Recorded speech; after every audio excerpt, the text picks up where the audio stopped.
Gloire à Dieu. Amen.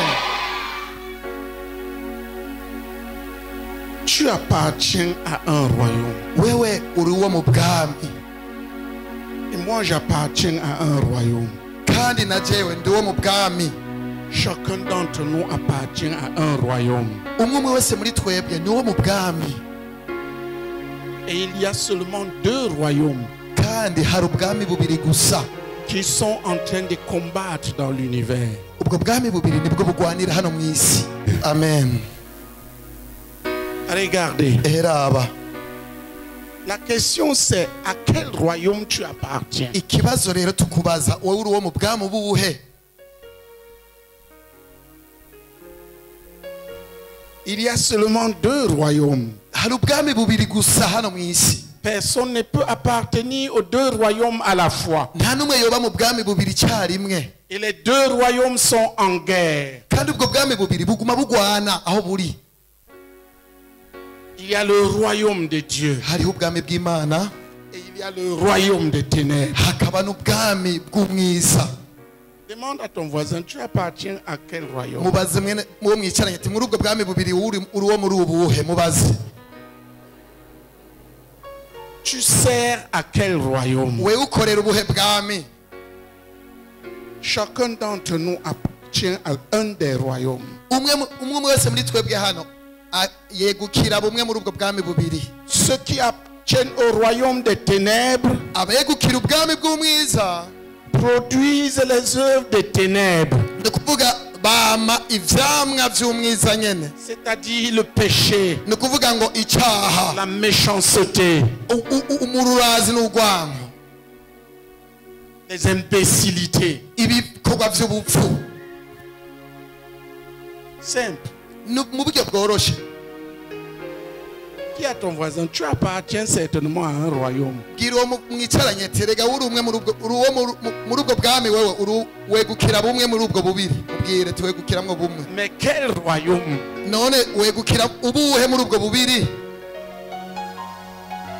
Il y a le royaume de Dieu. Hari ubwami bw'Imana.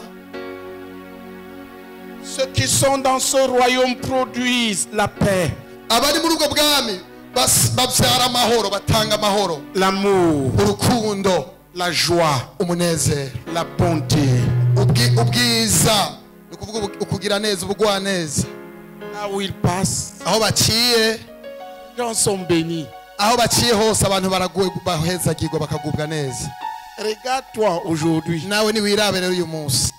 Tu as produit quoi? Wewe uvyara iki canke wama ibihe vyamwa? Demande à ton voisin, qu'est-ce que tu as produit aujourd'hui? Baza uyo mwene data ati uyu munsi nibihe vyamwa wewe wamye? La paix Mbega wamye ivyamwa vy'amahoro ou la guerre? canke uri umuntu azana intonganya gusa?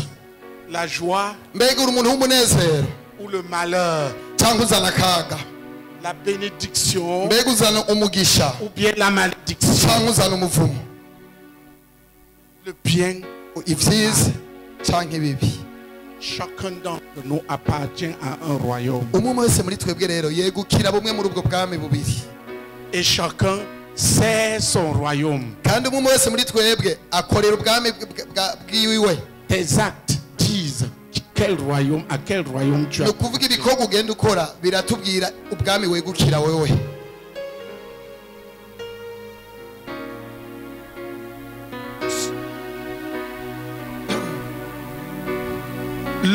Et chacun des royaumes Rero ubumwe bwose muri ubwo bwami bubiri a un roi burafise ubuganza qui le dirige.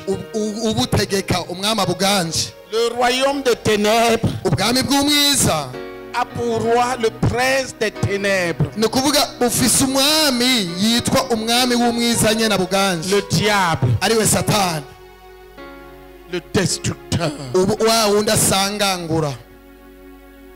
Le royaume de Dieu Ubwami bw'Imana nabwo a pour roi Jésus-Christ, bufise umwami ariwe Yesu Kristo, que Dieu a souverainement élevé wa wundi Imana yashyize hejuru y'abandi bose, et à qui il a donné un nom kandi umwe yahabwa izina, qui est au-dessus de tous les noms, izina riruta ayandi mazina yose, afin que là où l'on proclame ce nom, kugira ngo aho hose hazovugwa iryo zina, tout genou fléchisse amavi yose azocafukama dans les cieux, haba mu ijuru sur la terre, haba ku isi sous la terre. haba no munsi ikuzimu L'on confesse que Jésus-Christ est kandi Seigneur. indimi zose zizatuye ko yesu ari umwami. Jésus Yesu est le roi niwe mwami, du royaume de Dieu. niwe mwami w'ubwami bw'Imana. Il y a deux royaumes Hari ubwami bubiri, qui sont en concurrence dans le monde actuel. ubwami bubiri buriko buranyinyurana hano mu isi. Le royaume de Dieu, Hari ubwami bw'Imana, d'un côté, ku ruhande rumwe hari ubwami bw'Imana, le royaume du diable, kandi ku rundi ruhande hari ubwami bwa Satani de l'autre côté. ku rundi ruhande. Mais ce monde que tu vois, Ariko iyi si yose ubona, la Bible dit Bibiliya itubarira que le monde entier ngo isi yose, est sous la puissance de Satan. iyi si yose iganzwa n'ubushobozi bwa Satani. Satani Garde son royaume sous sa puissance. ubwami bwiwe agenda buganzisha igitugu. Tous ceux qui lui appartiennent Abamwegukira bose sont sous sa puissance. abaganzisha igitugu ciwe Et ils travaillent pour lui. kandi baramukorera. Il y a ceux qui sont au poste des mensonges. Hariho abo yaboheye mu bubeshi, Tous les menteurs ababeshi bose appartiennent au diable. nabo kwa Satani Ce sont les nabiwe. cultivateurs du diable. Ni ukuvuga ni nk'abakozi biwe baramurimira baguma bamukorera. Dis à ton voisin, tous les menteurs Mubwire uwo mwene data ati ababeshi bose appartiennent au diable. bakorera Satani. Mubwire. Même si tu es pasteur ou patrie, Nubwo wowe uri pastori mupadiri tu es du diable. Satani, Parce que tu travailles pour le diable. Kubera Tu ko- produis les œuvres de Satan. kubera ko ukorera Satani, uvyara ivyamwa nyene vya Satani. Tous les menteurs. Ababeshi bose,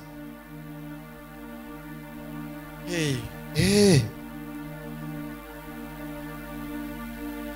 Tous les voleurs. ibisuma vyose. Dis à ton voisin, les voleurs. Subira uhindukire uwo mwene data umubwire ati ibisuma. Tous les escrocs. Mubwire ati ababeshi bose, abanyamanyanga, abanyamayeri, Tous ceux qui pratiquent l'impudicité. abakora ivy'ubushakanyi, Ce sont les agents des ténèbres. Ils abo bantu bose sont n'abakozi sous la puissance de b'umwiza Satan. bari munsi y'ubushobozi bwa Satani. Vous m'entendez? Muranyumva neza? Si tu pratiques l'impudicité, tu appartiens à Satan. Ukaba ukora ivy'ubushakanyi uri uwa Il peut Satani. faire de toi ce qu'il veut. Il peut te rendre malade. Il peut te tabasser. Ni Il peut ukuvuga te Satani manger. azogukoresha icyo ashaka, Il peut te mettre sous azogukubita maladie. Il a azaguteza indwara, l'autorité sur toi. kuko ibikorwa Parce que en commettant les péchés, tu dis j'appartiens au diable. kuko iyo uriko urakora ivyo vyaha uba uriko uravuga ngo jewe ndi uwa Satani.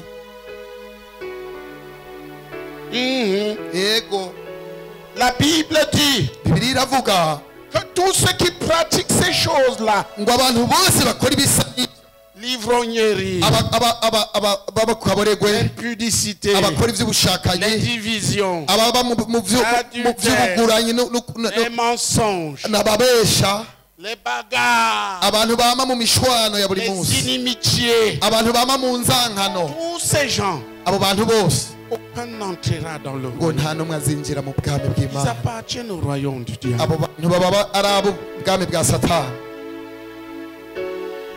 Et tous, Kandi bose, le monde entier, isi yose, tous nous sommes nés dans le royaume de Satan et sous la puissance de Satan. isi yose uko tungana twari twavukiye munsi y'ubuja bwa Satani, munsi Moi y'ubushobozi aussi, bw'Imana. j'étais de ce royaume de Na ténèbres. jewe nari muri abo Satani atwaza igitugu. Je vivais dans les boîtes de nuit. Nama mu butambiro bw'ijoro nkararayo. Pudique. Nari Je umusambanyi. ne savais même pas ce qui me manquait. Jewe sinari nzi n'ico nkeneye mu buzima. Et Dieu m'a saisi. Hanyuma Imana iranshakira. Jésus m'a arraché de la puissance de Satan. Yesu yarankuye mu bwami mu bushobozi bwa Satani. Et il m'a planté dans le royaume de Dieu. Hanyuma canteragira mu Écoutez bwami bien. bw'Imana. Umviriza neza. C'est ça être sauvé. icyo nicyo bita gukizwa. Être sauvé, Gukizwa ce n'est pas être un pécheur religieux. si ukuba umunyabyaha hamwe wibere mu idini, Quelqu'un qui fait semblant. umuntu yigirisha. La religion n'est pas le christianisme. Iby'amadini siko gakiza. Être sauvé, Ugukizwa c'est être transféré du royaume de Satan, ni ugukurwa mu bwami bwa Satani, arraché du royaume de Satan, harandurwa muri bwa bwami bwa et Satani, transféré dans le royaume de Dieu. gatanshingwa mu bwami bw'Imana. Être arraché à la puissance de Satan, Ni ukuvuga ndanyakugwa mu bushobozi bwa Satani, être planté dans le royaume de hanyuma Dieu. ngatanshingwa mu bushobozi bw'Imana, mu bwami bw'Imana. Es-tu planté dans la puissance de Dieu? Mbega woba warashinzwe mu bushobozi bw'Imana Ou restes-tu encore dans la puissance de Satan? cyangwa uracyari munsi y'ubushobozi bwa Satani? Demande ça à ton voisin. Subira ubaze uwo mwene data ati woba warashinzwe mu bwami bwa data? Là où tu es là, quelle est la puissance qui t'anime? Mubaze ati none uganjwe n'ubuhe bushobozi? La puissance de Satan, Mbega bwo bari ubushobozi bwa Satani buguma le bukuganje? destructeur, ou bien la puissance de Dieu? Mbega bwo bari ubushobozi bwa wa musanganguzi cyangwa n'ubushobozi bw'Imana? Moi, j'appartiens Jewe au royaume de Dieu. ndi uwo mu bwami bw'Imana. Ce qui se trouve là-dedans, c'est la puissance de Dieu. Ibiri muri jewe byose ni ubushobozi bw'Imana gusa. La puissance pour détruire le péché. Ubushobozi bwo gusangangura icyaha cyose. J'étais pécheur. Nari umunyabyaha. Jésus m'a transféré du royaume de péché et m'a planté dans son royaume de sainteté. Nari umunyabyaha, Yesu yarankuye mu bwami bw'umwiza anshyira mu bwami bwiwe, ubwami bw'abejejwe. Le royaume de Dieu est une question de puissance. Ubwami bw'Imana ni ikibazo cy'ubushobozi. Tant que tu n'as pas reçu la puissance, Mu gihe utarakira ubwo bushobozi rero, cette puissance en toi, tu appartiens aux ténèbres. ni ukuvuga rero iyo utararonka ubwo bushobozi wowe uba uri uwo mu bushobozi bw'umwiza nibwo bukuganza. As-tu reçu la puissance de Dieu pour être un enfant de Dieu? Mbega woba warahawe ubwo bubasha kugira ucike umwana w'Imana? Ou es-tu encore perdu dans tes péchés? Cyangwa uracyazimiye mu mwiza muri bya byaha?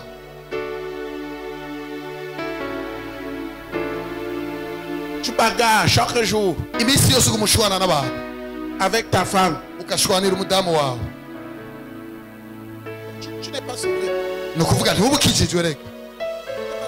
Oya reka ntubukijijwe. Ou avec ton mari, tu as insulté ton mari Ugatuka umugabo wawe ukamutuka jusqu'à ce que même le diable dit oui. kushikaho na Satani ubwiwe yumigwa akavuga ati yego. Moi aussi je parle, mais celle-ci me dépasse. Satani akavuga ati jewe nubwo nanjye ndi mubi uyu nawe arandengeye.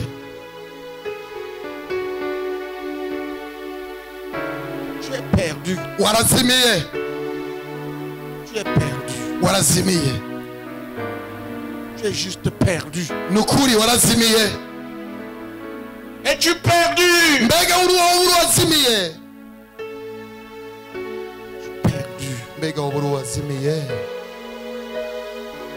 Nous voulons te dire Twifuza kukubarira que Dieu transféré ko Imana yifuza kukwimura de la puissance de Satan dans la puissance de Dieu. igukure mu bushobozi bw'umwiza igushire mu bushobozi bw'Imana. Colossiens 1, Abikolosayi 1 verset 13. badusomera Abikolosayi 1 umurongo w'13. Quelqu'un va lire. Hagira udusomera yihuta. Abikolosayi 1 umurongo w'13. Nasoma mu izina rya Yesu. Lis à partir du verset 12. Udusomera uhere ku murongo w'12 mwene data, hera ku 12. Abikolosayi ikigabane cya mbere turahera ku murongo wa 12. Aravuga ngo mushime data wa twese yabashoboje kuraganwa n'abera umwandu wo mu muco. 13 yadukijije ububasha bw'umwiza atwimurira mu bwami bw'umwana wiwe akunda. Amen. Amen.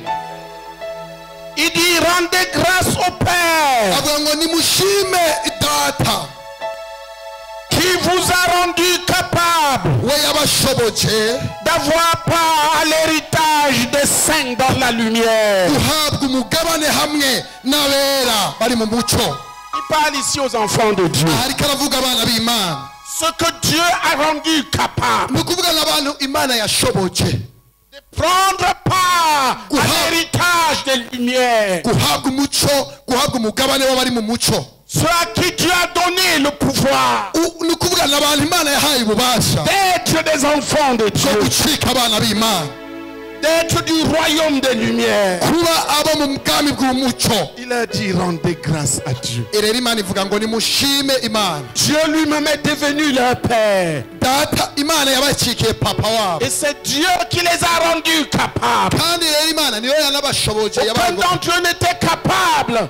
nta n'umwe yari kwiha ubwo bubasha. Personne n'est capable d'échapper au diable par lui-même. nta muntu n'umwe yoshobora guhunga Satani ku bw'inkomezi ziwe. Tous, bose nous sommes nés dans le péché. twese twavukiye mu On a byaha, grandi dans le péché. twakuriye mu byaha, On a servi Satan. twarakoreye Satani bana. Mais Dieu, dans sa grâce, ariko Imana mu buntu bwayo, à ceux qui ont reçu Jésus, abo bose bakiriye Yesu leur a donné le pouvoir. yabahaye ububasha. Le pouvoir. ububasha Ah, regardez quel pouvoir. mbega yabahaye ububasha ubuhe? Tu avais mal aux dents là. ninde muntu yaragwaye mu menyo ngaha ukaba warugwaye mu Eh, menyo? maman, kiriza wowe warugwaye mu menyo, kiriza wowe ukaba wari ufite ububabare mu menyo. lève-toi. uca uhaguruka, wowe warugwaye mu menyo ukaba warugwaye mu menyo, uhaguruke. Lève-toi. haguruka. Applaudissons pour leur guérison. mukomere Imana amashyi ku bwo gukira kw'abo bantu. Au nom de Jésus, tu es guéri. izina rya Yesu bakize. Frère, regardez quel pouvoir. bene data nimurabe ubwo bubasha bw'Imana. Et demandez-lui de regarder maintenant. ababegereye nimubabwire ati nimwirabe, Regarde nimwirabe. là où tu avais mal et dis-nous. wowe warugwaye mu bwinyo wamaze gukira, Viens. nimuze hano imbere Viens, nimwegere. viens, viens. babwire begere abo bantu. Tu avais mal, viens. ukaba warugwaye warugwaye mu menyo. Applaudissons pour leur abandi guérison. mukomere Imana amashyi menshi ku bwo gukira kw'aba bantu. Le royaume de Dieu, c'est comme ça. ubushobozi ububasha ubwami bw'Imana ni uko bukora. Pouvoir hommes d'être des fils et des filles de Dieu. Imana yarahaye ububasha abantu kugira ngo bacike abakobwa n'abahungu b'Imana. waruba barahere. Maintenant, regarde, est-ce que tu sens encore? mbega wumva ukibabara none bwa bubabare? c'est C'est fini. fini. dukomere amashyi Imana ngo byaheze. Dis à ton voisin, bwira uwo mwicaranye ça c'est Jésus. ati ni Yesu wenyine abikora. Il est mubwire ici, il est vrai. ati Yesu ni ukuri, si inkuru batera, ni Yesu Tu abikora. avais quoi? mbega nawe byari bimeze gute? wari umerewe gute? oui, ça me faisait mal et ça arrivait jusqu'ici. Regarde maintenant. none ubu wumva je ne sens aucun mal. C'est fini. ati nta bubabare na buke yagize. Applaudissez pour Jésus. dukomere Yesu amashyi ni wamukijije. Yesu Kristo. ni Yesu wenyine afise uko abigenza bikemera. Afise uko abigenza bikemera. afise uko abigenza bikemera. Afise uko abigenza bikemera. afise uko abigenza bikemera.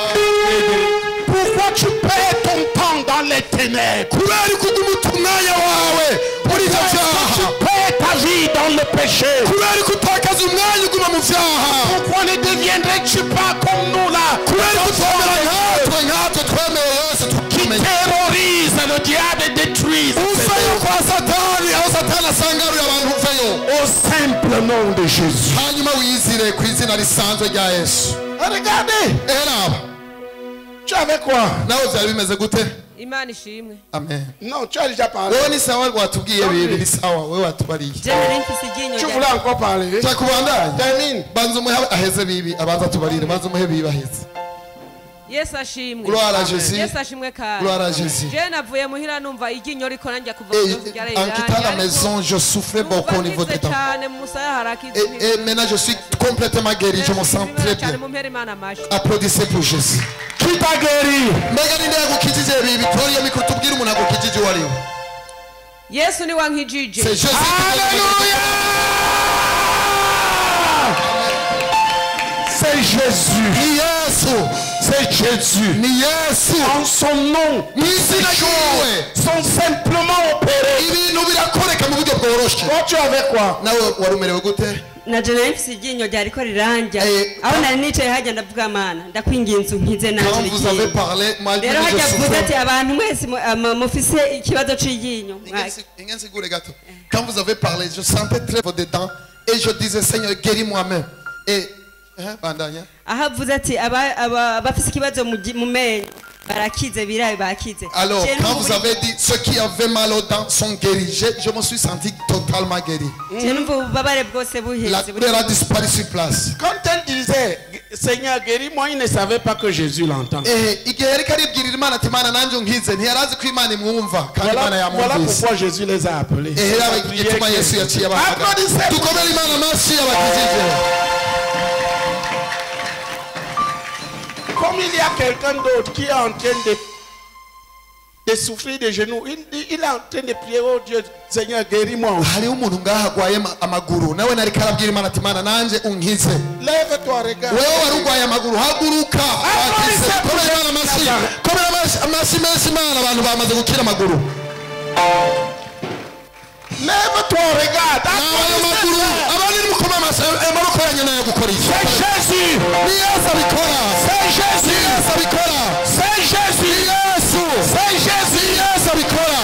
C'est lui qui délivre son peuple de la puissance et des œuvres de Satan. Niwe bohora abantu biwe akabakura mu bwami bw'umwiza. Il s'appelle Jésus. Yitwa Yesu. Alléluia. Amen. C'est fini, tu approches. Biheze uciwe wiyizira. Afise uko abigenza bigemera. Afise uko abigenza Afise uko abigenza bigemera. Afise uko abigenza bikemera. Afise uko abigenza bigemera. Afise uko abigenza bikemera. Afise uko abigenza bigemera. Afise uko abigenza bikemera. Tu avais mal au genou. Wari urwaye amaguru nawe? Tu as encore mal. Wumva ukibabara none? Ça? C'est au niveau des pieds. Oh, tu avais mal au genou là. Uwundi muntu yari arwaye amavi ninde? Sote. Simba gucukire. Kari ucukira. Kira. Va, regarde maintenant. C'est fini. Wakize. Applaudissons pour Jésus. Dukomere amashyi menshi Imana ikiza. Toi, tu te lèves pour tout. Amaguru wari urwaye. Mugabo wakize. Amen. Tu es guéri. Oui, elle est guérie. Ok, vas-y. Toi, et toi, Abakize mwitera tu avais imbere. quoi? Wakize ushingira intaye Yesu. Werekane ko Yesu yagukijije. Nawe byari bimeze gute?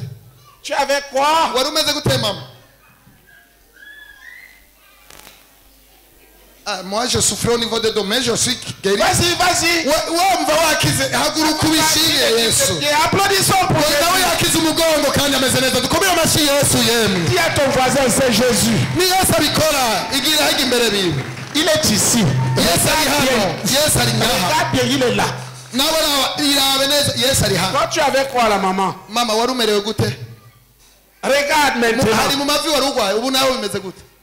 Regarde maintenant. Raba ubu umeze gute raba? Raba. Vyaheze. Oui, je sais que tout est parti. Si applaudissons pour Jésus.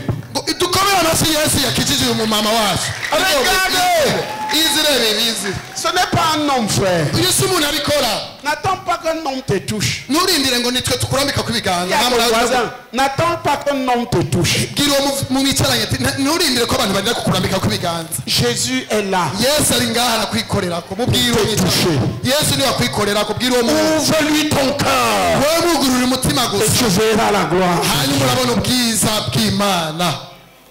C'est Jésus. Ni Yesu. C'est Jésus. Ni Yesu. C'est Jésus. Ni Yesu. C'est Jésus. Ni Yesu.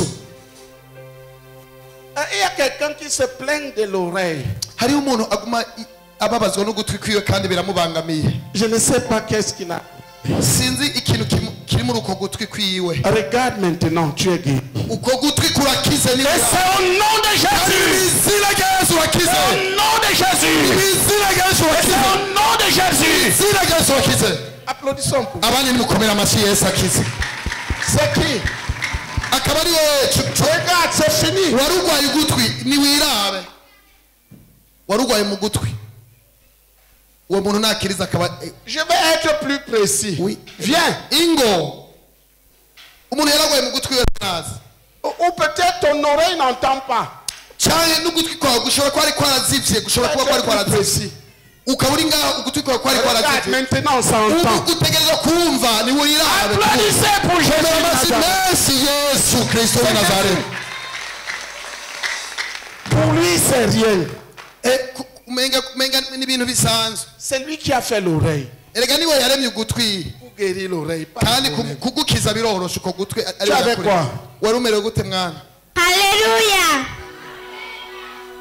Je ndashima je Imana bénis le Seigneur kubona yankijije ugutwi parce que Dieu veut de me nari guérir l'oreille qui faisait mal kuba ndi mutonyi ntarakira et hein?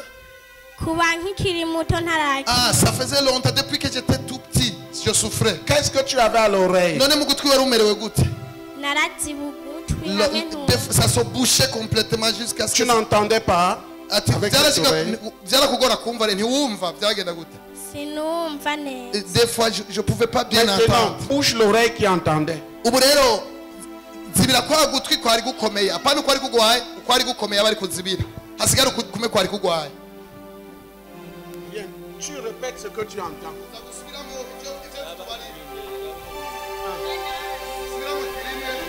rimwe kabiri cumi Est-ce qu'elle entend? Mbega mubona yumva? Applaudissons pour Jésus. Depuis l'enfance, frère. Kuva ari mutoya yari Dieu yababaje. vient de régler le problème. Yesu yamugiriye neza. Alléluia! Amen. Qui d'autre avait le problème d'oreille là? Abandi bari bafite ingorane y'amatwi tuhere ku bari bafite ikibazo cy'ugutwi. Oui. Amen. yesu nashimwe Amen. Amen. guhera ifise imyaka ine sinumva Depuis 4 ans, je ne pouvais guhera pas bien ifise imyaka entendre. ine sinumva nagenda no ku ishuri sinumva ibintu umudamu ariko Même aravuga à l'école, ariko depuis que haragezeho j'étais tout igihe petit, mbwira mama wanje yambyaye c'était ndamubwira un peu ati difficile que je puisse entendre. ndamubwira ati jewe parce ngiye que- ku ishuri sinumva ibintu madamu ariko aravuga Et je disais à mes parents, Maman même quand je Kambira vais, ati- quand je vais à l'école, je ne peux pas bien capter ce qu'on me dit là-bas parce que je n'entends pas très bien. mama carambwira ati none bigenda gute ndamubwira ati umuyaga uje menga Alors- n'umuyaga uherera mu gutwi Alors, ariko sinumva c'était comme si mes oreilles étaient beaucoup ouvertes, c'était comme s'il y avait beaucoup de bruit, et c'était comme si le vent entrait là-dedans.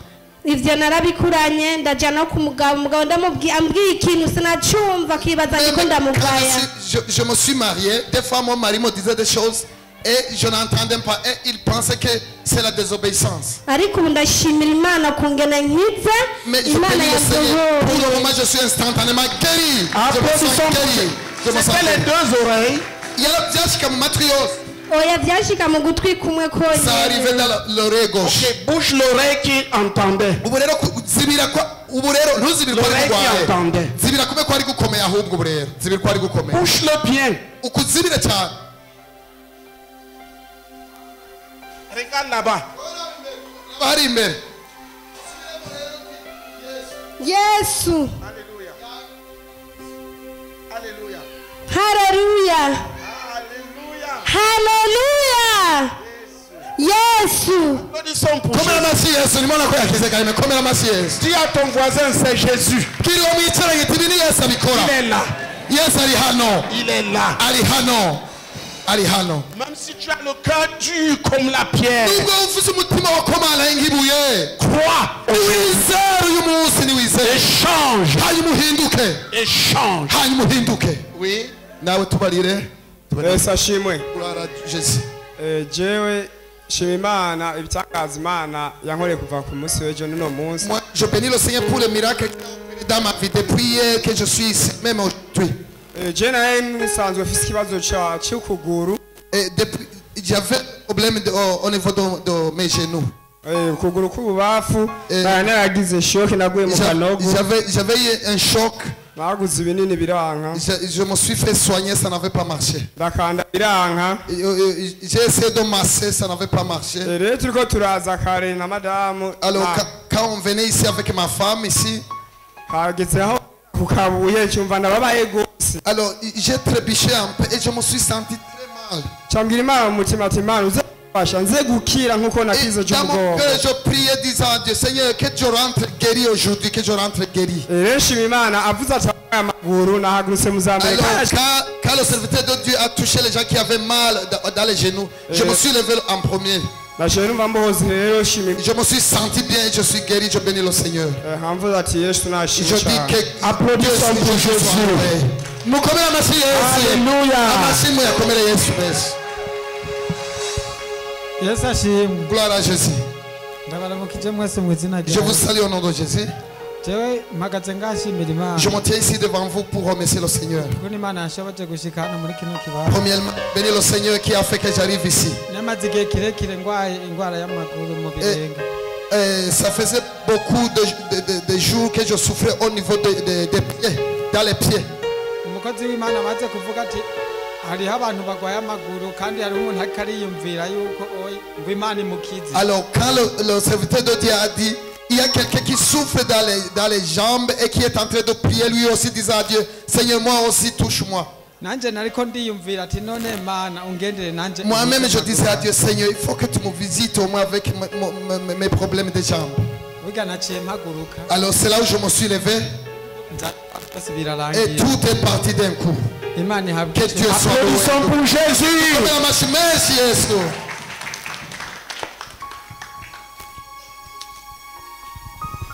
Yesu nashimwe. Gloire à Jésus. Yesu nashimwe kandi. Gloire à Jésus. Jewe ndashimira Imana ukuntu Imana yashoboje kuza ngaha ejo. Premièrement, je bénis le Seigneur qui a fait que j'arrive ici depuis hier. Nari maze ukwezi n'indwi ntaza gusenga Ça kubera faisait au kurwara. moins un mois et demi, un mois et une semaine que je ne pouvais pas arriver même ici. Parce que je souffrais. Bivanye n'ingwara nari mfise mu kuguru mw'ivi. Et je souffrais beaucoup au niveau des genoux. Mw'ivi sinatambuka nagenda ndakuba ukuguru. Je ne pouvais pas lever correctement mes jambes, donc je traînais mes jambes.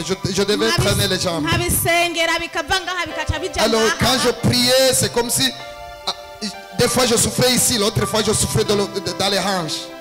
Ejo rero aho twari ngaha turiko turatazira numva ibinyanya byinshi Alors ukacumenga. hier quand on louait le Seigneur, je me sentais très mal, je sentais des douleurs. Igipande cyo hepfo cyose kirakorotse. C'était comme si le côté bas était cassé.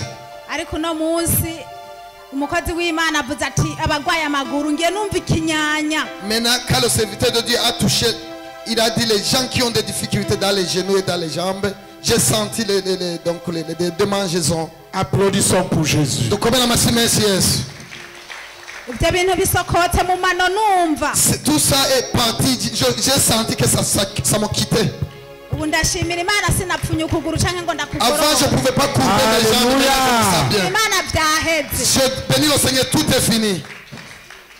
Imana Amen. ibaheza. Que Dieu vous bénisse abondamment. Amen. Shimwe. Gloire à Jésus. Yesu ashimwe. Amen. Imana nihabwe icyubahiro. Amen. Jewe nari mfise amaguru n'ubu urabona arabyimba. Oui, mes jambes avaient beaucoup gonflé. Rero ubu ejo naje ngaha nataye. Depuis hier, je suis venu ici, on a prié pour moi. Sinashikana ikirenge hasi. Je ne pouvais pas même bien marcher. Ubu ndumva yuko ibinyanya biriko birahera mu Donc kirenge. maintenant, les douleurs ont disparu. Gusa nkababara Ça reste seulement que les jambes dégonflent. ndumva yuko Yesu ariko arabikora. Alors je bénis le Seigneur qui vient de me guérir. Applaudissons pour Jésus. Amen. Hey, Et Bibi, on vient. Hey. Bibi, Garuka. hey, ma soeur. Mama, Garuka. Garuka, mama. Cours là-bas. Tambuka n'ingomezi. Cours. Ingo n'ingomezi. Tambuka cyane. Tambuka. Cours au nom de Jésus. Iruka urakira, iruka. Iruka cyane uvyizere, iruka cyane. Si tu ne veux pas courir, reste. Urakira wowe uvyizere J'ai gusa. dit cours. Wewe nakubwiruka. Fais le mur là. Wowe iruka unyaruka gukiruka. Iruka unyaruka. Iruka uvyizere, subira ugaruke. Mama, umviriza ivyo Hey. umviriza ivyo akubwira. Tu vois, le royaume de Dieu, Urabona ubwami bw'Imana ingene c'est la bukora. parole qui sort là. C'est un qui est la Iryo puissance. jambo ubuhawe, uca uryakira ukaricakira niryo rigukiza. Si tu n'oublies pas quand ton pied te fait, Wewe uguma wiyumvira tu cours seulement. Tu wowe iruka reka guma wiyumvira ngo yongo hahoramba. Cours là-bas au nom de Jésus. Vyizere iruka cyane n'inkomezi. Iruka gose. Elle est sans pli dans le passé. Nuzakobara abandi komera amashi Yesu gukira. Reviens. Ugaruka n'inkomezi mama, iruka. Pied, tu deviens normal. Kandi amaguru yawe atasubira amere neza Cours encore, cours encore. Iruka kandi iruka, ikiramo kwizera wiruka. Que ce mal disparaisse. disparaisse complètement. kandi ubwo bubabare buca bugenda burundu. Et applaudissons pour Jésus. dukomere imana amashyi menshi. C'est Jésus. Ni Yesu, ni Yesu, C'est Jésus, ni frère. Yesu bene data. Quand les deux royaumes se rencontrent, iyo ubwo bwami bubiri buhuye ni ukuvuga ubwami bwa satani n'ubwa Yesu. guerre. haba intambara. Et c'est le royaume de Dieu qui gagne. kandi ubwami bwa data nibwo bwama bunesha. dukomere amashyi Yesu. Parce que nous combattons au nom de Jésus-Christ, le grand roi que Dieu a souverainement élevé. kuko turwana twishimikije izina rya Yesu rimwe Imana yashyize hejuru y'andi mazina yose. Nous ne combattons pas selon notre propre force. twebwe ntiturwanisha inkomezi zacu. Nous combattons avec la force turwanisha inkomezi et avec le nom de Jésus. inkomezi ziri mu izina rya Yesu. Le roi que Dieu a souverainement élevé wa mwami yashyizwe hejuru y'andi mazina yose pour susciter un royaume kugira yiyubakire ubwami bukomeye. qui va demeurer éternellement. ubwami buzogumaho ibihe byose. Le royaume de Dieu est venu dans ce monde ubwami bw'Imana bwaraje hano mu isi pour détruire le royaume de ce monde. kugira busangangure ibikorwa byose Parce que tous les royaumes vont disparaître. kuko ubwo bundi bwami bwa satani Le buzosangagurika. royaume de ce monde va à sa fin. ubu bwami bw'umwiza buriko Tout ce burahera. que vous voyez là va à la fin. ibi byose mubona mu isi bizoshira. Mais un royaume est en train de venir. ariko hariho ubwami bukomeye buriko burashika. Un royaume nouveau. ubwami bushasha. Un royaume, le royaume de Jésus. ubwami bwa Yesu. Dieu voudrait ce soir que tu nagomba uyu entres dans ce mugoroba royaume uve muri ubwo bwami bw'umwiza et que tu deviennes hanyuma ube membre du royaume qui durera éternellement. avec Dieu. umwe mu bagize bwa bwami buzokwamaho ibihe byose bwa Yesu. Nous sommes des ambassadeurs de ce twebwe royaume. turabaserukira ubwo bwami bw'Imana. L'église est comme l'ambassade du ni royaume. ukuvuga ishengero rimeze nka ambasade cya kibanza abantu bahungiramwo Et nous les bagahungira enfants kwa de Yesu. Dieu. Et nous les enfants de Dieu. twe natwe abana b'Imana Nous sommes des ambassadeurs. twebwe natwe turi nk'abaserukira Imana cyangwa abaserukira Yesu hano mu Nous isi. agissons au nom de Jésus. turakora turungitswe na Yesu. Parlons au nom de Jésus. tugakora mu izina rya Yesu. Et rien ne peut nous résister. kandi nta kintu na kimwe gishobora C'est kutugwanya. un royaume de force, ni ubwami bw'inkomezi pas de faiblesse. si ubw'intege nke. La faiblesse est du diable. intege nke ni za satani. Le péché est du diable. icyaha ni cya Les satani. maladies sont du diable. indwara ni za Les satani. malédictions du diable. imivumo ni ya satani. Les infinités du diable. iyo mivumo n'intege nke nivyo kwa satani. Nous avons affaire à un royaume de puissance. twebwe turi aba mu bwami bw'ubushobozi. Un royaume de Dieu. ubwami bw'Imana. Viens avec puissance. uraje n'inkomezi. Va entrer en toi ce soir. uyu mugoroba bukeneye kwinjira mu nzu yawe. Tu acceptes que Jésus devienne ton roi. mbega uraza kwemera ko Yesu akubera umwami. Veux-tu abandonner tes péchés? urashaka kuva mu vyaha vyawe Veux-tu quitter la puissance de Satan? kugira uve mu bushobozi bwa satani. Veux-tu changer? urashaka guhinduka Si tu le veux, ukaba ubikeneye lève la main. tuzi ikiganza cyawe. Ou que tu sois dans cette salle, tu le veux. ukaba uvyifuza uyu mugoroba tuzi ikiganza. Lève-toi et viens. uhaguruke uze. Lève-toi et viens. uhaguruke uze uvyifuza. Levez-vous et venez. uhaguruke abantu b'Imana muze. Levez-vous et venez. abavyifuza vyose ni muze. Lève-toi et abavyifuza viens. wowe wavyifuje nuhaguruke. Tu veux faire partie de ce royaume de cieux. ukeneye kuba muri ubwo bwami bw'ijuru. Tu veux sortir des ténèbres de Satan. ukeneye kuva mu migozi ya satani. Tu veux être délivré de la puissance de Satan. ukeneye kubohoka ubushobozi bwa satani. Que tu sois dans cette salle. aho uri muri iki kibanza. Jésus t'appelle maintenant. yesu araguhamagaye ngo utere intambwe uze. Lève-toi et viens. tera intambwe uze. Lève-toi et tera viens. intambwe uze. Lève-toi et tera viens. intambwe uze.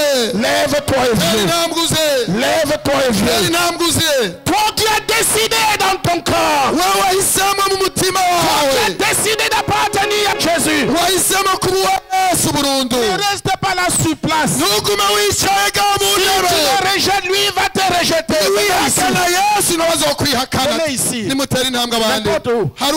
haragutse Si tu rejettes Jésus, nimuze hano niwatakaza il Yesu te rejette. nawe azokwihakana. Et c'est le diable qui va te kandi prendre. satani azoca kugirira nabi. Si tu as décidé dans ton corps ariko ukaba wahisemo mu mutima wawe d'appartenir au roi qui vient des cieux, kugira ngo ube uwo mwami aje avuye mu Au ijuru, souverain roi Jésus-Christ de uwo Nazareth. mwami w'ibihe byose Yesu Kristo w'i Nazareti. Lève-toi et viens. Haguruka uze, Nous voulons te dire turashaka kukubarira que tu peux commencer une vie nouvelle ko ushobora gutangura ubuzima bushasha uno avec mugoroba Jésus. uri kumwe na Yesu. Tu peux aujourd'hui être transféré Uyu munsi urashobora guhingurwa ukimugwa du royaume du péché ukakugwa mu bwami bw'umwiza au royaume de pureté, ukaja mu bwami bwejejwe, du royaume des maladies, ukava mu ngwara royaume de la santé, ukaja mu bwami du royaume de gukira, la puissance de Satan. ukava mu bwami bwa satani Tu peux être transféré dans le royaume de la puissance de Dieu. ugaca wimuka mu bwami La bw'Imana. Bible dit Bibiliya iravuga à tous qui l'ont reçu ariko abamwakiriye et à bose, ceux qui marchent dans la foi en son nom, ni ukuvuga bagendera mu kwizera izina il ryiwe, leur a donné le pouvoir. yabahaye ububasha, Le pouvoir. Le ububasha. royaume de Dieu, ce n'est pas une question de doctrine. Ubwami bw'Imana si ikibazo cy'amajambo, Ce n'est pas une question de prophétie si balancée dans tous ibintu les sens. by'ubuvugishwa butari Le bwo. royaume de Dieu est une question de puissance de Dieu conférée aux Ubwami hommes bw'Imana ni ikibazo cy'ubushobozi yahaye abantu pour être fait comme Jésus. kugira ngo ushobore kuba kandi ukore nka Yesu. Je veux prêcher comme Jésus. Nifuza kuvuga ubutumwa nka Yesu. Je voudrais prêcher comme Jésus. Nifuza kuvuga ubutumwa nka Yesu Toute ma vie. ubuzima bwanje bwose. Je voudrais aimer comme Jésus. Ndagomba gukunda abantu nk'uko Yesu abikora. Je veux aimer comme Jésus. Nkunda abantu nka Yesu Toute ma vie. ubuzima bwanje bwose. Tu ressembles à qui? Ego Tu ressembles à qui? mbega usa nande none De plus en plus. ku munsi ugenda Au usa nande, diable ou à Jésus. mbega usa na Yesu cyangwa usa na Satani? Viens. Nuze rero Reçois Jésus dans toi. wakire Yesu Et une mu mutima nouvelle wawe. vie va commencer. hanyuma ubuzima bushasha Parce que butangura tu auras alors le pouvoir. kuko uzoba uhawe ububasha. Nous avons le pouvoir au nom de Jésus. Twarahawe ububasha mu izina rya Yesu. Alléluia. Amen. imbaho basigaye hariya wicaye kandi ukaba wumva ukeneye kuza kuri Yesu, tera intambwe nawe uze kugira tugufashe gutumira Yesu mu mutima wawe. Byoshoboka ko ucicaye cyangwa uri hariya inyuma ukaba ukeneye kuza ku mwami Yesu, utera akamuti mwami Yesu, semerera tu mwami Yesu, shyiramo inkomezi uti mwami Yesu, ndagushimiye kubw'ijambo ryawe numvise, ndaryizeye, ndizeye kuri umwami n'umukiza w'abanyabyaha bose, cyane cyane abazokwemera ibyaha byabo. Ndemeye ko nagucumuye ko, naragucumuye ko mu byiyumviro, mu mvugo no mu ngiro. Ndaje kuri wewe kuri uyu munsi, ndagusabye imbabazi n'ikigongwe ku byaha byinshi nakoze. Narababaje umutima wawe, naracumise inkota mu mutima wawe. Ndasabye umbabarire kandi untandukanye n'ingaruka z'ibyaha nakoze. Mwami Yesu, ndakwimitse mu mutima wanje nk'umwami, kandi nk'umwami agiye kurongora umutima wanje. Ndahisemo kugukurikira, ndagusabye umfute mu gitabo cy'amahonero, unyandike mu gitabo cy'ubugingo cy'abiteguye kubaho ibihe bidashira. Mwami Yesu, ndagusabye ngo uzane na mpemu wawe aganze umutima wanje, aza ndongorere kwihana ibyaha byose nakoze. Se ndabyihana imbere yawe kandi nze ndabyature byose uko kimwe kimwe gikurikira ikindi. Ndagushimiye ko wabyumvise kandi kubinkoreye mu izina rya Yesu, amen. Ni dans la puissance de Dieu. kandi kaze mu bushobozi bw'Imana. Tu es maintenant membre du royaume. uyu munsi rero ucitse umwe mu bwami bw'Imana.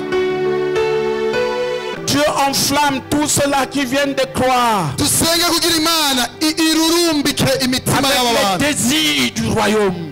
ibambike ukwifuza ivy'ubwami bw'Imana gusa. Prions ensemble. Senga uri Imana ikururumbike. Que ta main soit étendue dès ce moment. Senga Imana ikururumbike kuva kano kanya. Tous ceux qui viennent de te recevoir. Aba bantu bose bagiye kwakira Yesu nawe urimo. Enflamme-les, Seigneur. Mana barurumbike senga nawe uri. Le désir des choses du royaume. Mwami barurumbike n'imitima yifuza. Enflamme-les. Ubarurumbike. Des désirs des choses d'en haut. Ubambike kwifuza ivy'ijuru. Qu'ils désirent comme des enfants nouveau-nés. Bagume barurumba nk'abana bakivuka. De connaître ta parole. Hanyuma bamenye ijambo ryawe. De connaître ta puissance. Hanyuma bamenye ubushobozi bwawe. Au nom de Jésus. Izina rya Yesu. Amen. Amen. Tu es maintenant du royaume. Ubu rero uri uwo mu bwami bw'Imana. Le royaume, ubwami rero bw'Imana. Lorsque tu viens à Jésus, iyo uje kuri Yesu, il te donne le pouvoir. acaguha ububasha. Vous voyez tout ce que nous faisons là? Murabe ibintu byose turiko turakora hano. Tu as le pouvoir de le faire. Na wowe wizeye Yesu urashobora kubikora bijya bintu byose. Tu peux même avoir plus. Urashobora no gukora ibiruta bitwe dukora. Mais seulement ce pouvoir va se manifester pendant que tu marches au nom de Jésus. Ubwo bushobozi buzogenda burakugaragara ko mu gihe uzoba uriko uragendana na Yesu. Pendant que tu grandis dans la relation avec Jésus. Ugakura mu bucuti. Et que tu marches pour manifester Jésus. Ugakura mu bucuti bwawe na Yesu ugagenda werekana Kristo aho uciye hose. Si tu as reçu Jésus, si tu appartiens au royaume, même si c'est aujourd'hui que tu l'as reçu, lève-toi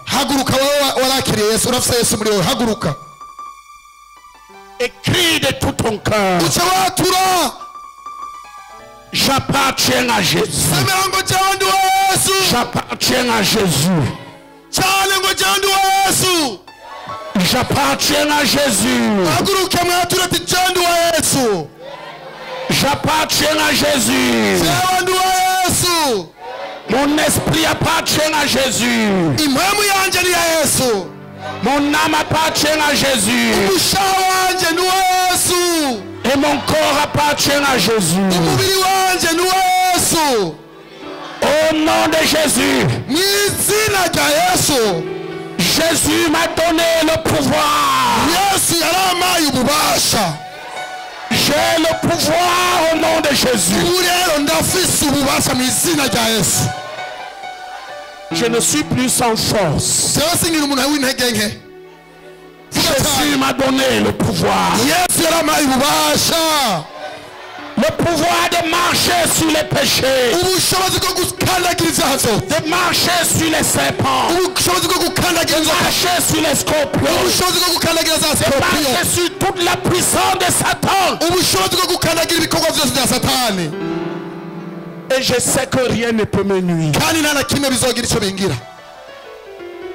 Dis à ton voisin: est-ce que tu as reçu Jésus? S'il dit oui, dis-lui: tu as le pouvoir.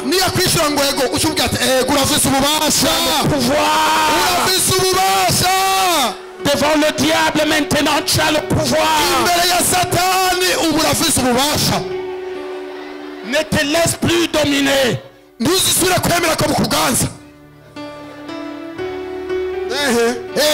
Tu as le pouvoir. Le pouvoir est en toi.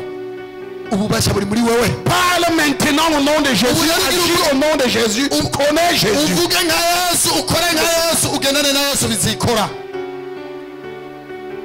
Qui a mal quelque part,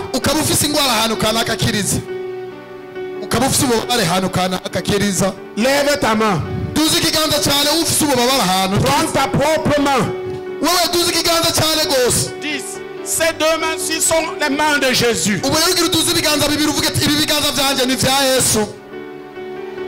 Parce que ce n'est plus moi qui vis, c'est Jésus qui vit en moi. Mets les mains là où tu as mal. Le mal va disparaître. Mets les deux mains. Prie avec nous. Dis: au nom puissant de Jésus.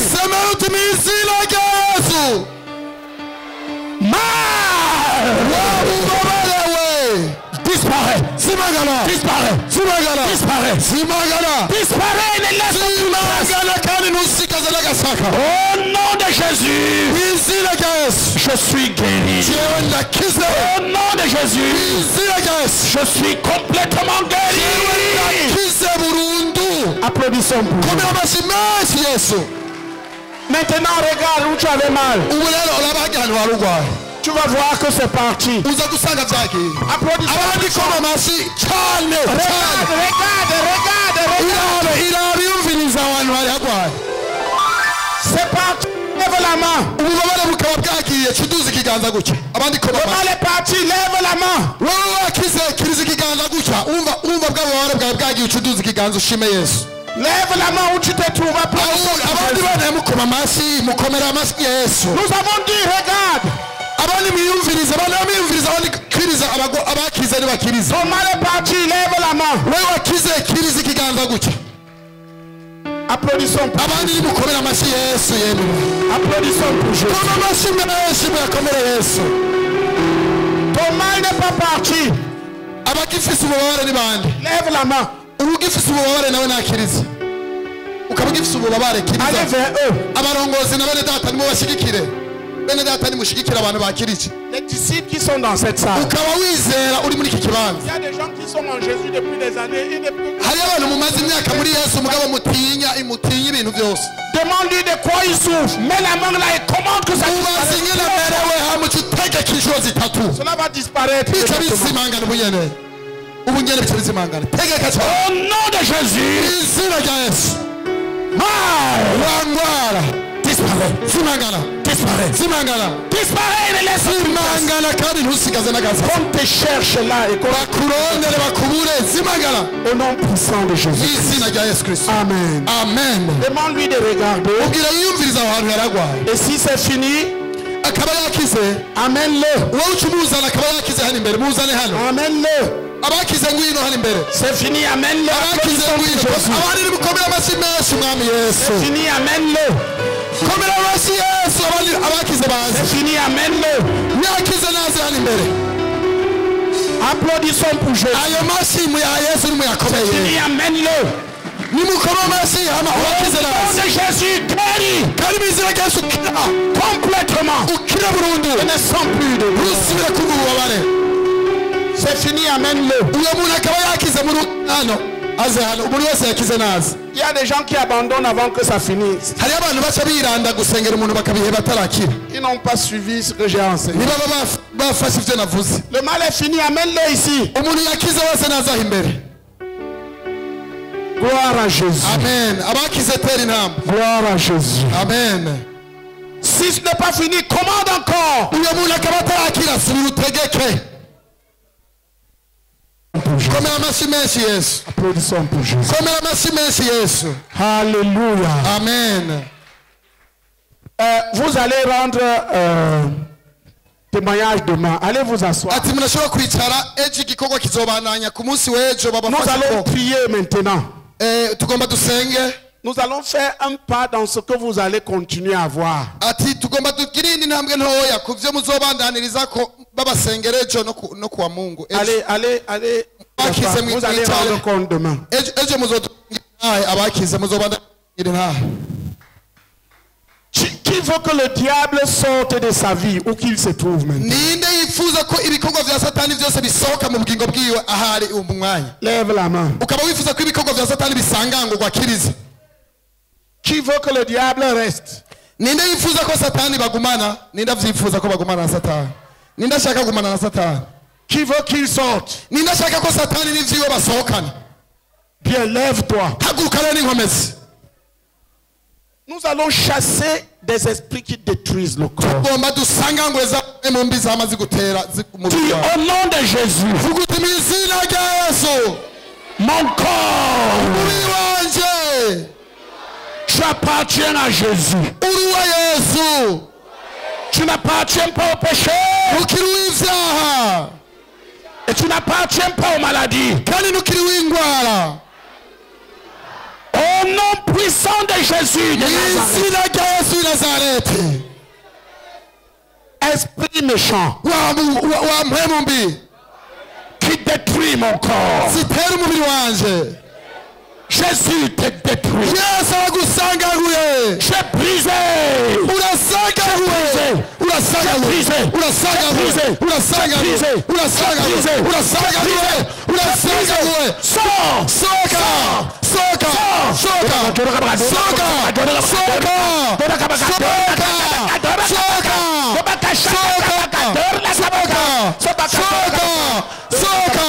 Soka. Soka. Tu as des vertiges. Hari abamaze gutangira kumva ibizunguzungu mu Tu trembles. uratangiye kumva mu mubiri hari ibintu bihinduka muri Lève la wowe. main. Kiriza ikiganza. Tu aurais besoin de délivrance. Wamaze kumva ibihinduka muri wowe. Tu Kiriza as des ikiganza. vertiges où tu trembles. Wumva umenga uriko uracugumira muri wowe. Allez vers eux. Vous les tournez vers l'avant. Vous commandez à cet esprit unabike de mu maladie zitembera mu bwegere. de partir. Utegeke zisohoke zigende. C'est des esprits de maladie et d'infirmité. Izo ni ubushobozi bw'intege nke n'ubumuga. Au nom puissant de Jésus. Sirarugo mu izina rya Yesu. Puissant des maladies. Ubushobozi bw'indwara. Et d'infirmité. N'ubumuga. Qui détruit ce corps. Zariko ziratera umubiri wanje. Jésus te détruit. Yesu aragusambuye. Urasambuwe. Urasambuwe. Urasambuwe. Urasambuwe. Urasambuwe. Urasambuwe. Urasambuwe. Urasambuwe. Soka. Sors. Soka. Sors. Soka. Sors. Soka. Sors. Soka. Sors. Soka. Sors. Soka. Soka. Soka. Soka. J'ai dit tu as des vertiges. Namaze kuvuga abantu mwamaze kumva muri ko muragira Où tu veux vomir. ukumva umenga ibintu biriko biraduga muri Lève la main. tuzi ikiganza uri kuramererwa nawe ngo ushaka no kuvomisa. Allez vers eux, chassez ces esprits. Genda hariyo abantu bakeneye gusenga. Toi, puissance de maladie Wewe ubushobozi bw'indwara et d'infirmité n'ubumuga qui détruit ce corps. zitera umubiri wanje. J'ai brisé. Urasangamye. Jésus te détruit. Yesu aragusangaguye hanyere. J'ai brisé. Urasangaguye ubunyere. J'ai brisé. Urasangaguye mu izina rya Yesu. Urasangaguye mu izina rya Yesu. Urasangaguye mu izina rya Yesu. Urasangaguye mu izina rya Yesu. Au nom de Jésus. Mu izina rya Yesu. Tu as des problèmes, tu lèves la main. Wumva uri kuramererwa nabi. Kiriza hariyo abantu bari On va venir vers toi. kiriza abantu muri kuramererwa nabi. Abantu babiri baza bagusengere. Kiriza abantu mwese mumerewe nabi duza cyane. Allez vers eux. Nimwegere abantu bene Et chassez ces esprits qui les tegeka abantu malades. babiri ku muntu mutegeke Au nom de Jésus. mu izina rya Yesu. Tu pars. Soka. Pars. Genda. Pars. Genda. Genda. Au nom de Jésus. Mu izina rya Yesu. Au nom puissant de Mu Jésus. izina rya Yesu. Couche nocturne. Ubusambanyi bwo mu ijoro. Répétez avec moi. Subiramo muti impamvu z'ubusambanyi zintera mu Parce ijoro. que plusieurs personnes sont sous ce joug. Kuko hari abantu bari munsi y'ubwo bushobozi. Au nom puissant de Jésus. Vuga iti mu izina rya Yesu. Mariage de nuit. Ubusambanyi bwo mu ijoro. Couche nocturne. Abadayimoni b'ubusambanyi bantera mu ijoro. Mariage de nuit. Ubusambanyi buntera mu Je ijoro. brisé. Urasambuwe.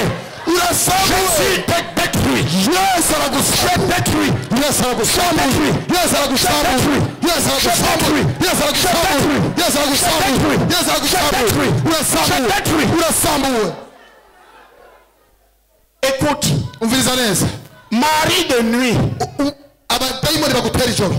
Femme de nuit. Abagore bagutera ijoro. Où que tu te caches dans cette salle maintenant. Aho winyegije hose. Le feu du ciel, j'ai Umuriro w'Imana gutongora. Umuriro w'Imana gutongora. J'ai brisé. Urasambuwe. J'ai explosé. Urasangamuwe. Soka. Soka. Soka. Soka. Soka. Soka. Soka. Soka. Soka. Soka. Soka. Soka. N'aba abantu bariko barafatwa. Vous ne pouvez plus vous cacher. Nayinyegeza nta mpamvu yinyegeza ngaha. Mari de nuit. Abadayimoni bantera mu ijoro. Femme de nuit. Abagore bantera ijoro. J'ai brisé. Urasambuwe. puissance de mariage de nuit. ubushobozi bw'ubusambanyi bw'amajoro Couche nocturne. ubushobozi bw'ubusambanyi bw'amajoro Jésus te détruit. yesu aragusambuye soka Sors. soka Sors. soka Sors. soka Sors. soka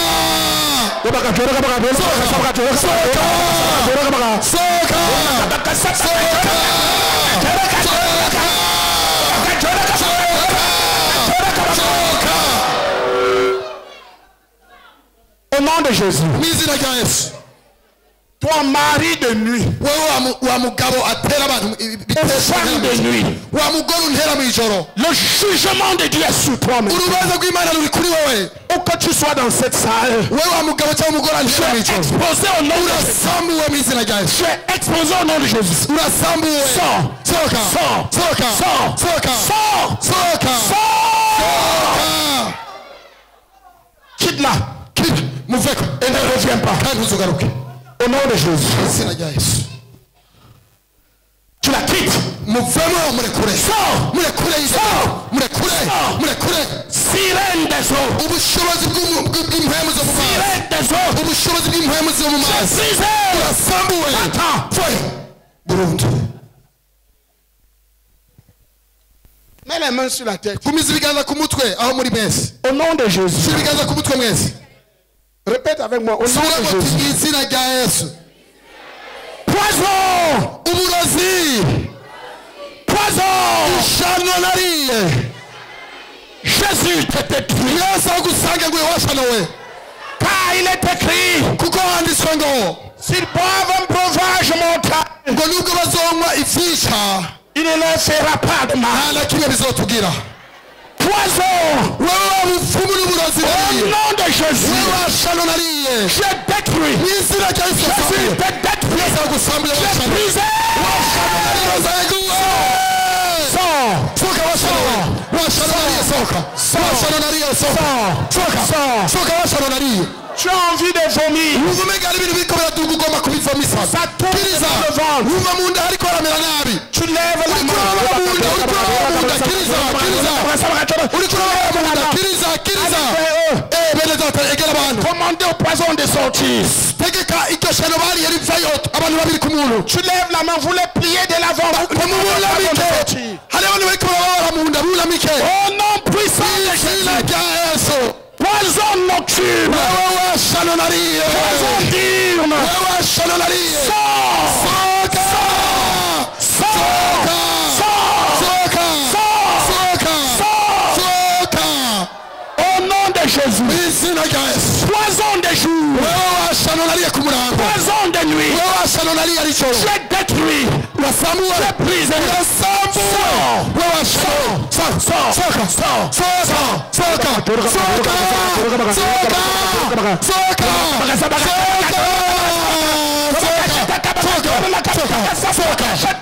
Tu vois que ça ne marche pas le ventre. wumva mu nda bimeze nabi kiriza mu nda bimeze De renvoyer quelque chose. wumva umenga mu nda biriko biraturumbana kiriza kiriza ikiganza wewe soka soka Venez ici. bene data nimwegere nimwizere abizera mwese egera abantu mubafashe babiri babiri ku muntu babiri babiri ku muntu Poison. washano nari Poison. washano we ishano fayo fayo fayo fayo